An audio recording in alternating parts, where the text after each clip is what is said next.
그저 두렵다. 누군가에겐 이놈이 감히 왕족을 능멸하는가? 엄청난 연기력으로 더 이상 나로 인해 내가 아끼고 사랑하던 사람들을 잃고 싶지 않다. 아역 배우 출신임을 한 번 더 각인시켜주고 어떻게 다 지키고 삽니까? 공약을 주워 담아도 호감인 누군가에겐 그런 사람이 전 세계에 한 명 있을까요? 윤종신의 싸이월드 게시글 이후 22년 만에 거장 타이틀을 쥐어주고 이거 번번이 죄송하네. 왕의 남자부터 야, 일들 똑바로 못해. 베테랑, 딸내미하고 한번 놀러 오시오. 택시 운전사, 이게 얼마 짜린데 참. 파묘, 광천골 안쪽에 위치한 청룡포라고 들어보셨습니까? 다음으로 해적에 유배지도 않는 말씀. 5번째 천만을 안겨준 영화 왕과 사는 남자의 모든 것 바로 시작합니다. 왕사남은 장항준 감독의 첫 사극 연출작인데 처음 시나리오를 받았을 때는 제작비를 투자받을 수 없을 것 같고 준비해야 할 게 너무 많아 부담스러워 여러 번 감독 자리를 고사했다고 하죠. 그래서 제작자한테 시나리오 수정 방향을 20분 정도 조언만 했는데 방향성이 너무 좋다, 무조건 감독님이 해야 한다고 부탁을 받았고 그렇게 일단 일주일만 고민해본다며 초고를 들고 집에 온 게 시작이었다고 합니다. 모두가 아는 이야기를 재구성하는 부담이 컸지만 먼저 천만을 찍었던 서울의 봄을 보고 용기를 얻었으며 아내 김은희 작가도 사극은 부담된다고 했다가 막상 초고를 읽어보더니 하는 게 좋겠다고 해서 연출을 맡게 되었고 이후 20번 이상 시나리오를 수정하며 준비를 해왔다고 하죠. 이후 장항준 감독은 자신이 사극을 할 줄 몰랐다며 그 이후의 단종 얘기라는 게 저한테 또 훨씬 더 와닿았던 것 같고 실패한 정의의 뒷모습 같은 것들을 보여줄 수 있는 좀 다른 얘기를 할 수 있을 것 같다? 계유정난이 아닌 그 후의 이야기이기 때문에 하기로 결정했다고 말했습니다. 그리고 빼놓을 수 없는 왕과 사는 남자 제목 그 자체인 엄흥도 장항준과 유해진은 서울예대 선후배 사이이며 장항준의 연출 데뷔작인 2002년 영화 라이터를 켜라를 촬영하면서 알게 되었다고 합니다. 그냥 그 사람의 좀 겸손한 태도도 참 좋았고 연기를 대하는 방식들도 참 좋았고 그래서 감독과 배우로 만났는데 이제 제가 나이가 같은 것 같으니 친구하자. 그때부터 매우 친하게 지낸 오랜 인연이었던 두 사람이기에 시나리오 수정 단계부터 유해진을 염두에 두고 작업했다고 하죠. 시나리오를 읽은 유해진은 유배를 가서 어떻게 누구를 만나고 어떤 관계였으며 이런 게 사실은 역사책에는 없잖아요. 모두가 익히 아는 이야기가 아니라는 점과 사람과 사람 사이의 인간적인 이야기였기에 감정이 확 왔고 원래 답을 주는 게 우스갯소리로 5년 정도 걸리는 사람이지만 왕사남은 바로 수락했다고 합니다. 유해진 씨한테 제가 그 모니터를 보면서 그런 얘기를 했습니다. 혜진아 20대 때 너는 눈이 그냥 찢어진 것 같았는데 지금은 깊어졌어. 그렇게 유해진의 캐스팅이 확정되면서 배우로 꼭 성공할 겁니다. 100억 원대의 투자를 받는 게 가능해졌다고 하죠. 그리고 그와 함께할 단종, 이홍휘 역, 장항준은 단종 역할 배우를 고민하던 중에 약한 영웅을 보라는 제작사 대표의 말을 듣고 드라마를 보았고 나약한 이미지와 강한 에너지를 동시에 가지고 있는 그를 보고 얘가 단종이네라며 바로 확신했다고 합니다. 왕사남은 이 제작사가 만든 첫 영화였는데 제작사 대표의 안목으로 바로 1000만 영화를 가질 수 있게 된 셈이었죠. 하지만 박지훈은 역사 속 인물이라는 점과 더불어 단종의 마음을 헤아릴 수 있을까 하는 무게감 때문에 고사했고 결국 장항준 감독이 사고 초려를 했는데 박지훈이 단종을 맡기로 결심한 것은 너밖에 없는데. 그의 단종은 너여야만 해라는 거장다운 한마디에 꽂혔기 때문이었다고 합니다. 뒤를 이어 엄흥도의 아들 엄태산 역의 배우 김민, 장항준은 이홍희와 태산이 또래였으면 했고 결과적으로 박지훈과 동갑인 김민이 캐스팅되었죠. 잘생긴 배우가 유해진 아들로 나오면 너무 공감이 안 되기 때문에 개량형 유해진 같은 느낌을 원했는데 배우 상견례 날 유해진이 김민을 보더니 네가 내 아들이구나 할 정도였다고 합니다. 전미도의 궁녀 매화 캐스팅은 어떻게 보면 장항준이 가장 예상치 못한 부분이었는데 매화의 캐스팅 사실을 촬영 감독에게 알리자 전미도 씨가 한대요? 왜 한대요? 라며 놀랄 정도로 비중이 작은 대사도 거의 없는 단역 정도의 인물이었다고 하죠. 장항준은 당연히 안 되겠지 하고 미친 척 대본을 줬는데 전미도는 너무 흔쾌히 수락했다고 합니다. 그 시기에 들어왔던 시나리오가 너무 잔인하고 스스로 보지 못하는 장르였기에 고사를 하던 도중 왕사남의 따뜻한 이야기가 눈에 들어왔다고 하죠. 그렇게 매화를 전미도가 맡음으로써 시나리오를 수정하고 비중을 늘렸고 그녀는 촬영장에서 누구보다 준비를 많이 해오는 배우로서 함께했다고 합니다. 오히려 전미도 덕분에 매화가 풍성해지게 되었으며 실제 기록에 보면 6명의 궁녀가 따라왔다고 되어 있어요. 자청해서. 매화는 실존 인물은 아니었지만 따라와서 나중에 단종 임금께서 돌아가시면은 나중에 그 6명이 전부 절벽에서 뛰어내려서 전부 장면을 하거든요. 당시에 자발적으로 단종과 함께 동행한 6명의 궁녀를 기준으로 삼아 매화만의 엔딩을 만들어냈다고 합니다. 여담으로 엄흥도의 실제 자식은 3명이 있었다는 것을 포함해 궁녀 6명을 모두 포함하기에는 꽉꽉 차요. 좁아. 결국 머리 쉽게 찌르려고 했는데 영화라는 특성 속에서 한계가 명확했고 매화와 태산에게 꾹꾹 눌러담아 하나의 캐릭터로 만들어낸 것이라고 합니다. 또한 광천골 안악내 역을 맡은 청년극장의 배우 엄춘미는 실제 엄흥도의 방기의 후손으로 알려져 있는데 청년극장은 유해진 배우가 고향인 청주에서 활동하던 시절 몸담았던 극단입니다. 장항준은 지난해 유해진이 21년 만에 무대로 복귀했던 연극 10개의 인디언 인형을 보러 갔고 회식 자리에서 출연을 제안했다고 하죠. 그렇게 그녀를 포함해 여러 명의 사람들이 오디션을 통해 광천골 마을 사람들 역을 맡게 되었다고 합니다. 다음으로 장항준은 금성대군 역에 왕족 같은 기품이 느껴지는 배우로 이준혁을 캐스팅했는데 그는 실제로 세종대왕의 둘째 형인 전주이씨 효령대군파 19대손이라는 사실, 그리고 단종하면 수양대군을 빼놓고 이야기할 수 없는데 처음부터 수양대군 나오지 않는다라는 원칙을 세웠고 진짜 거대한 악은 드러내지 않아요. 진짜 힘은 보이지 않아요. 이는 장항준 감독이 의도한 부분이었죠. 예를 들면 또 어떤 분한테 제가 카메오 출연을 부탁드렸을 거 아니에요. 내가 왕이 될 상인가? 이정재 씨나 해달라고 했어. 근데 그 순간에 몰입이 깨질 거라고 생각했어요. 카메오는 관객이 못 알아봐야 한다는 스스로의 원칙을 세웠고 그 대신 물리적인 힘을 생사하는 것이 한명회. 존재만으로 무서웠던 한명회에게 힘을 실어주었죠. 대중매체에서 한명회라는 인물은 1983년부터 8년간 방영되었던 드라마 조선왕조 500년 이후로 보통 왜소하고 야비한 음지의 전략가 같은 인물로 그려져 왔는데 이곳을 유배지로 지정한다. 이번에 배우 유지태가 그 역할을 맡으면서 그 법칙이 깨졌죠. 상황전하, 신 한명회이옵니다. 사실 실제 역사자료 속 한명회는 키는 물론 풍채가 컸다고 묘사되어 왔기에 장항준은 그간 비틀어졌던 한명회 이미지를 깨고 싶었고 그렇게 유지태에게 캐스팅 제안을 하게 된 것. 잠깐 역사를 각색해 금성대군이 세조를 끌어내리는 엔딩도 상상했지만 제작비 50억이 더 들기 때문에 실패하면 자신의 유작이 될 거라며 포기했다고 합니다. 또한 곡성의 음악감독이 영화의 편집본만 보다 너무 슬퍼서 며칠간 울기만 하다가 작업을 늦게 시작했다는 일화도 있었죠. 마지막으로 배우 안재홍의 특별 출연, 영화 리바운드를 함께했던 인연으로 부탁을 했고 어떤 배역을 원하냐는 질문에 안재홍은 고민 없이 노루굴 촌장 역을 택했다고 합니다. 그리고 이 모든 캐스팅으로 인해 배우들이 멱살을 끌고 천만을 만들었다는 생각. 기자님이 노골적으로 그 얘기를 하셨어요. 네네네. 그때 감독님이 자, 그럼 배우들 누가 모았을까요? 그분들의 그 출중한 연기력은 저의 철두철미한 진두지휘를. 캐스팅에 이어 촬영에 들어가며 천만 영화를 만들어낸 참여진들의 노력들을 하나하나 살펴보겠습니다. 이미 모두가 알고 있을 박지훈의 15kg 감량, 장항준 감독은 단종은 너여야만 해, 근데 살은 빼야 해 라고 말하며 통통하다. 유해진조차 첫인상이 통통하다였을 정도로 휴식기를 즐기고 있던 박지훈. 하지만 다음 미팅 때 그는 다른 사람이 되어 나타났고 이후에 피피해진 모습보다도 더 나아가 피골이 상접했다는 말을 듣고 싶었다. 그냥 말랐다기보단 너무 안 됐다는 말을 듣는, 입술도 버석하게 말라있고 아무것도 하기 싫어 보이는 애처럼 보이고 싶었다고 말했죠. 운동을 하면 근육이 생겨서 유약한 단종의 모습이 나오지 않기 때문에 그 목적을 위해서는 굶어서 빼야 했는데 그래서 과일 중에 제일 싫어하는 사과를 선택해 하루에 사과 하나만 먹으면서 버텼고 촬영 중에도 목소리에 버석함이 있으면 좋겠다 싶어 물도 최대한 안 먹었다고 하죠. 또한 한명회는 장항준 감독이 의도했던 큰 풍채를 제대로 보여주었는데 촬영 당시 비질란테의 조헌 역을 위해 100kg까지 벌크업을 했던 상태로 한명회를 연기했다고 하죠. 인상이 사납고 풍채가 큰 인물을 구현하기 위해 수염도 결을 거칠게 해줘서 터프해 보이게 해주었고 선한 눈매 때문에 눈가에 테이핑을 해서 찢어져 보이게 만들기도 했다고 합니다. 그리고 왕사남의 장항준 감독이 출연했다는 사실.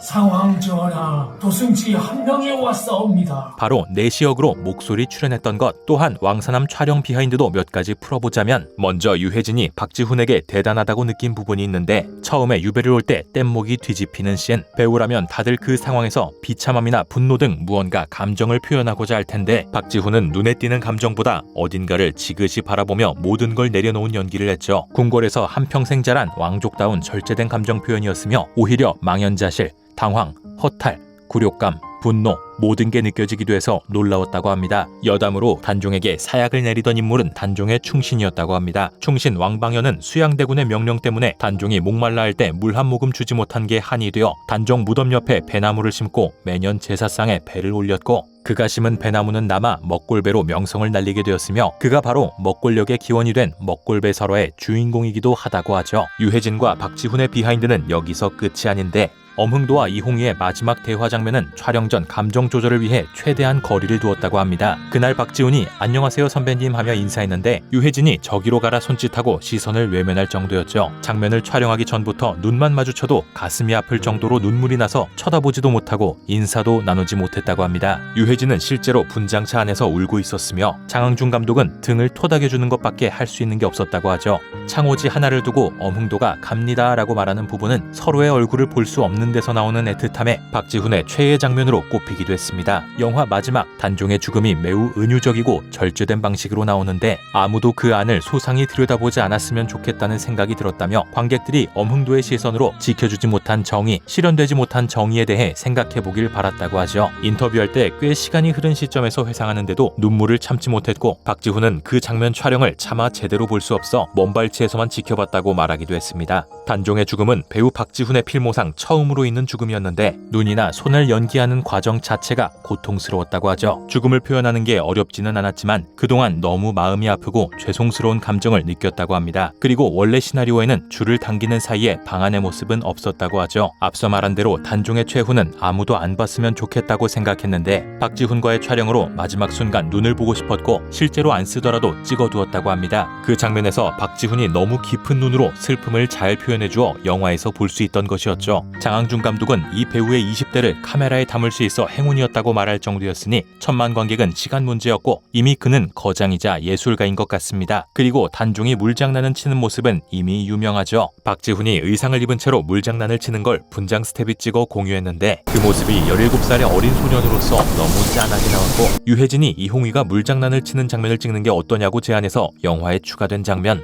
촬영이 막바지에 달하며 이홍희에게 자식 같은 감정이 느껴졌던 유해진은 그 소년을 바라보는 엄흥도의 시선 또한 담고 싶었다고 합니다. 시간이 갈수록 달라지는 이홍희의 목소리 톤. 내 차례라 오신 겁니까? 무슨 말씀이시옵니까? 이제 내가 저들처럼 비명을 질러야 할 차례냐 말입니다. 초반에 유배를 직후에 많은 힘이 풀려있는 듯한 목소리 톤을 가져가기 위해 공기를 섞은 목소리를 냈고 이놈이 감히 왕족을 능멸하는가? 시간이 지나며 왕의 단단함을 표현하기 위해 단전에서 나오는 목소리로 박지훈 배우의 디테일이었다고 하죠. 그리고 단종의 필수 덕목 중 하나였던 국궁. 박지훈은 촬영 2개월 전부터 국궁을 연습하며 처음 쏘아봤다는데 국궁 선생님이 놀라울 만큼 자세가 안정적이고 부드러워 자괴감이 들 정도였다고 하죠. 박지훈 배우는 이에 대해 국궁은 마음이 비워졌을 때 활시위를 놓아야 한다고 배워 그렇게 하려고 노력했더니 좋은 자세가 나온 것 같다고 말했습니다. 이놈이 감히 왕족을 능멸하는가? 다음으로 한명회에게 소리를 지르는 장면에서 에너지를 내기 위해 노력했는데 유지태의 한명회에게 압도당한 실제 두려움과 극한 다이어트로 인한 신체 반응으로 입술에 경련이 일어났다고 하고 나가는 장면에서 핑 돌았다는 얘기도 있었죠. 하지만 여담으로 물체의원 심력을 이용해 타격 지점에 더 큰 충격을 줄 수 있다. 박지훈 배우는 다음에 나쁜 사람을 맡아보고 싶다고 합니다. 그리고 영화 후반 엄흥도가 단종을 그리워하는 장면에 나비가 날아오는 부분이 있는데 엄흥도의 어깨에 날아와 앉은 나비는 CG가 아닌 우연히 촬영된 실제 장면이라고 합니다. 원래 나비를 CG 처리할 예정이었는데 현장에 노랑나비가 실제로 날아와 앉았다고 하죠. 이 부분 N번차 관람도 못 봤다고 하는데 나비 못 본 사람은 재관람에 아주 좋은 명분이 될 듯합니다. 참고로 엄흥도는 광천골 촌장으로 등장하지만 실제로는 강원도 영월의 호장이었다고 합니다. 호장은 향리의 최고 직책으로 중인 신분의 관아의 실무를 맡아보던 사람이었는데 영화에서는 이홍희와의 우정을 친근하게 그려내기 위해 촌장으로 각색한 것으로 보이죠. 그리고 왕사남에도 삭제된 씬들이 있었는데 이홍희가 금성대군의 편지를 태우고 화로를 보는 장면 뒤 원래 찍었던 씬이 더 있다고 합니다. 그 뒤 갑자기 밖에서 소리가 나고 누구냐라고 묻는 이홍희, 그에게 그림자가 다가오고 누구냐고 물었다라며 문을 여는데 피투성이가 된 매화가 화살이 관통한 상태로 푹 쓰러지는 것. 상황 전하, 신 한명의 이옵니다. 뒤쪽에는 궁수들과 함께 한명회가 있었고 그는 너가 죽으려고 환장했구나 칼을 받아라 라며 이홍희를 찌르는데 그 순간 이홍희가 꿈에서 깨어나는 장면이 있었다고 합니다. 이후 만족스럽지 않아 과감하게 삭제했던 것이었죠. 장항준 감독은 그 꿈보다는 사육신에 관련된 꿈이 더 중요했다고 판단했다고 합니다. 그래도 특수효과 때문에 하루에 하나만 찍을 수 있고 전미도 배우가 고생했던 밤씬이라고 하니 감독판에 꼭 넣어주시길. 그리고 많은 사람들이 아쉽다고 꼽았던 호랑이 장면, 호랑이 씬을 장면을 왜 넣었냐는 얘기도 많은데 호랑이는 일종의 복선이었다고 합니다. 극 중에서 호랑이는 왕이라는 상징적 의미를 가지고 있었기에 노루가 호랑이에게 물어뜯겨 죽는다는 왕이 이홍위를 죽인다는 뜻이었고, 이홍위가 호랑이를 활로 쏴 죽였다는 이홍위가 거사에 동참한다는 뜻이었다고 합니다. 노루가 단종 이홍위인 이유는 역사 속 노루가 앉았던 곳에만 눈이 녹았고 엄홍도는 그곳을 단종의 묘로 정했다는 이야기 때문이라고 하죠. 이에 더해 호랑이 시즌은 블라인드 시사에서 반응이 너무 좋아서 개봉 일정이 앞당겨지게 되는 바람에 후반 작업 시간이 부족해서 생긴 이슈였다고 합니다. 현재 CG를 추가 작업하고 있으며 VOD에서 좋은 퀄리티로 볼 수 있을 것 같습니다. 뒤를 이어 사극인 만큼 사전조사 단계에서 노력이 많이 필요했는데 왕사담에 등장하는 의상만 무려 500벌에 달하며 고증을 잘 지키려고 노력했다고 하죠. 영조 이전까지 여성 저고리는 왕사담처럼 모두 길었고 조선 초기 간 모양도 잘 고증했다고 합니다. 그리고 캐릭터를 살리는 디자인도 놓치지 않았죠. 엄흥도에게는 삼으로 만든 탄건을 씌워 서민적인 느낌을 내려고 했고, 광천골 마을 사람들에게는 자연스러운 색감의 천연 소재를 사용 친근한 이미지를 만들어냈죠. 단종은 계유정난 이후 상황 시절 단종이 실제로 입었던 흑색 골룡포를 직접 제작했으며 영화 대부분은 흰색이나 파스텔 톤을 입혀 단종의 처지를 표현하고자 했다고 하죠. 그렇기 때문에 단종이 물에 빠져 흰 도포가 더러워지는 장면은 무너져가는 단종의 감정을 시각적으로 만들어낸 것이었고, 빌런 한 명에는 도포 위에 쾌자를 덧입혀 이미 큰 풍채를 더 크게 만들었고, 매화에게는 소색 민복을 입혀 이홍위에게 가지는 애틋한 마음을 드러냈다고 합니다. 노력을 들인 만큼 요즘 사극에서 보기 힘든 제대로 된 의상 고증을 봐서 눈이 호강했던 것 같습니다. 그리고 왕사남의 애드립 장면들, 마을 사람들과 가까워지며 이홍위에게 음식을 가져오던 엄흥도의 장면이 있었죠. 이 국은 누가 끓인 게냐? 예, 제가 꼭두 새벽부터 동강에 나가서 직접 잡은 다슬기로 끓인 국입니다. 직접 끓였느냐? 아니, 직접 끓인 건 아니고 제가 직접 잡은 겁니다. 아니, 이 국을 누가 끓였느냐? 솜씨가 수라상공보다 낫다. 예, 저 막동어멈이라고 음식 좀 하는 아낙이 끓였는데 가끔 머리카락도 나고. 다슬기를 자신이 새벽부터 잡았다며 어필을 하는 대사였는데 이에 우참하며 알겠다 기억하마라고 답했던 이홍위. 그런데 이 대사는 박지훈 배우의 애드립이었다고 하죠. 심지어 이 장면에서 박지훈은 며칠 동안 굶주린 상태에서 촬영을 했고 갑자기 들어온 염분에 몸이 버티지 못해 술이 오른 것처럼 어지러웠는데 그러한 상황에서 집중력으로 버티며 저런 애드립을 쳤다고 합니다. 하지만 이 장면을 제외한 대부분에서는 단종이 가벼워 보이길 원하지 않아 애드립을 최대한 자제하기도 했죠. 그리고 엄흥도가 시발이라고 욕을 했다고 시발점으로 바꾸는 장면에서 박지훈 배우가 실제로 너무 웃어 NG가 났다는 비하인드도 있었습니다. 다음으로 단종이 호랑이를 격퇴한 후 유해진이 관아에 가서 박지환과 대면하는 장면에서 정말 많이 웃었는데요. 이 장면은 실제로 리허설 없이 촬영했다고 하는데 상대의 반응이 어떻게 나올지 알면 리액션이 가짜로 담기기 때문에 리얼한 반응을 찍고 싶었다고 하죠. 그리고 매화의 애드립 씬도 있었다고 합니다. 단종이 계속 스스로 죽으려고 해 엄흥도가 절벽에서 그의 몸을 흔들며 말리던 장면, 그 다음날 엄흥도가 단종을 보기 어색해 쭈뼛쭈뼛 서 있는 씬에서 전미도 배우가 어제라고 말했던 건 애드립이었다고 하죠. 누구보다 캐릭터를 열심히 준비해왔던 전미도 배우였기에 튀려는 애드립이 아닌 극의 흐름과 매화에 맞는 애드립이었다고 유해진 배우는 말했죠. 영화의 배경이 되는 등장인물들의 고향이자 촬영지인 영월과 청룡포는 2월 말 기준 8만 명을 넘어서며 관광객 수가 엄청나게 증가했다고 합니다. 단종과 관련된 유적지인 관풍원, 장릉 역시 함께 방문객이 늘어나고 있으며 설과 3.1절 연휴 때는 2시간 동안 청룡포에서 줄을 서는 일까지 일어났다고 하죠. 그와 반대로 세조의 광릉은 카카오맵에서 대대적인 별점 테러를 당해 1.5점으로 추락했으며 장소 세이프 모드까지 발동돼 후기창 임시 폐쇄까지 되었다고 하는데 한명회의 묘 역시 같은 상황이었다고 합니다. 왕사남의 천만 기록은 왕의 남자, 광해 왕이 된 남자에 이어 제목에 왕과 남자가 들어가면 무조건 천만이라는 밈도 나오고 있죠. 그럼 마지막으로 제목 왕과 사는 남자의 의미를 짚어보고 리뷰 마치겠습니다. 왕과 사는 남자의 사는은 두 가지 의미가 있는데 함께 더불어 살아간다는 의미와 죽는 것과 사는 것에 산다의 의미가 있다고 합니다. 두 가지 의미를 모두 영화에 담아내려 했으며 실제로 엄흥도 캐릭터를 이홍위와 함께 죽고 사는 인물로 만들어냈죠. 이에 대해 장항준 감독은 엄흥도가 단종의 죽음을 마지막까지 함께했고 오히려 죽는 것이 진짜로 사는 게 아니었을까 하는 마음으로 제목을 정했다고 합니다. 두 사람의 우정을 너무 잘 담아낸 제목이자 천만다운 제목이었던 것 같죠.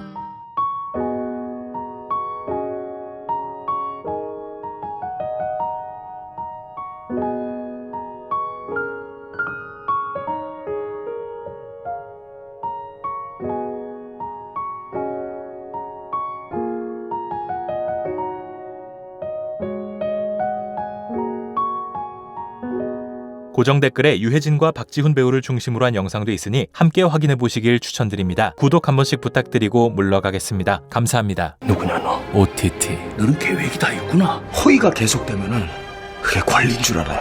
왜 또 손잡이를 어이라 그래요, 어이. 너를 돌리려고 하는데 손잡이가 빠졌네. 이런 상황을 어이가 없다 그래요. 어이? 어이가 없네 개새끼. 아가리 또 고자이마스.